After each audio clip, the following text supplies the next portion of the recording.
بسم اللہ الرحمن الرحیم۔ ناظرین السلام علیکم ورحمۃ اللہ۔ ناظرین، صفحہ نمبر 34 ویلاگ نمبر 3 کی چھٹی قسط اور ذکر چل رہا ہے حضرت عباس بن عبد المطلب رضی اللہ عنہ کا۔ ناظرین، یہ شہدائے بدر اور شہدائے احد پر لکھی گئی کتاب ہے جس کا صفحہ نمبر 34 ہم آپ کے سامنے رکھ رہے ہیں۔ نحمدہ ونصلی علی رسولہ الکریم، بسم اللہ الرحمن الرحیم۔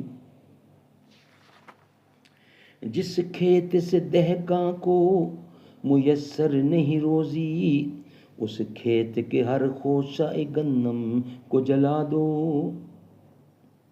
یکی محکم عمل پہیم محبت فاتح عالم، جہاد زندگانی میں ہیں یہ مردوں کی شمشیریں۔ ناظرین، ویلاگ نمبر 3 ہے اور اس کی چھٹی قسط ہے اور ذکر چل رہا ہے حضرت عباس بن عبد المطلب کا۔ حضرت صلی اللہ علیہ وسلم حضرت عباس کی محبت اور خوبیوں کی وجہ سے ان کی بڑی قدر اور عزت کرتے تھے۔ اگر کوئی انہیں ناراض کرتا تو غصے ہو جاتے، اس طرح فرماتے: عباس رسول خدا کا چچا ہے اور چچا باپ کا قائم مقام ہے۔ کبھی یوں فرماتے: یہ عباس رسول خدا کے چچا ہیں، یہ قریش میں سب سے زیادہ فیاض ہیں اور اپنے رشتہ داروں کا خیال رکھتے ہیں۔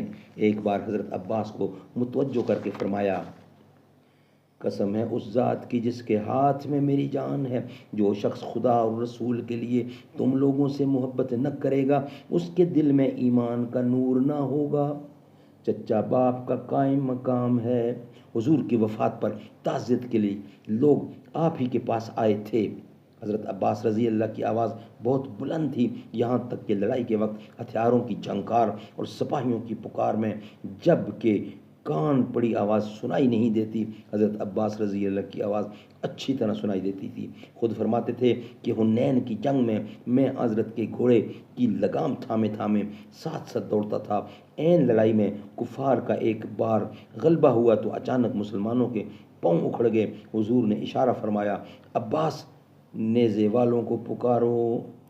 میری آواز شروع ہی سے بلند تھی۔ میں نے اینا اصحاب الثمرۃ، اینا اصحاب الثمرہ، یعنی اے نیزے والو کہاں ہو کا نعرہ مارا تو سب کے سب یکدم پلٹ پڑے اور مسلمانوں کا بگڑا ہوا کام بن گیا۔ بعض روایتوں میں حضرت عباس کا ایک سادہ سا واقعہ پایا جاتا ہے۔ اللہ کی رضا ڈھونڈنے والوں کے لیے اس سادہ واقعہ میں بھی بڑی نصیحت ہے۔ یہ واقعہ یوں ہے۔ ناظرین، یہ واقعہ ہم آپ کے سامنے رکھیں گے نیکسٹ ویلاگ کی صورت میں انشاءاللہ۔ یہ ویلاگ ہمارا یہاں ہی مکمل ہوتا ہے۔ بے خود کیے دیتے ہیں انداز حجابانہ، عادل میں تجھے رکھ لوں اے جلوہ جانانہ۔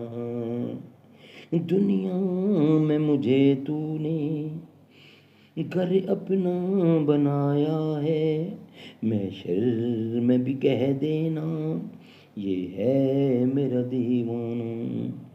جب جان لبوں پر ہو تم دید کرا جانا،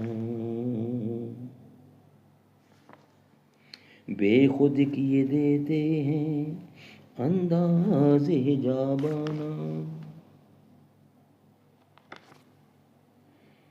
عادل میں تجھے رکھ لوں اے جلوہ جانانہ۔ دنیا میں مجھے تو نے گھر اپنا بنایا ہے، محشر میں بھی کہہ دینا یہ ہے میرا دیوانہ۔ اتنا تو کرم کرنا اے نرگس مستانہ، جب جان لبوں پر ہو تم دید کرا جانا۔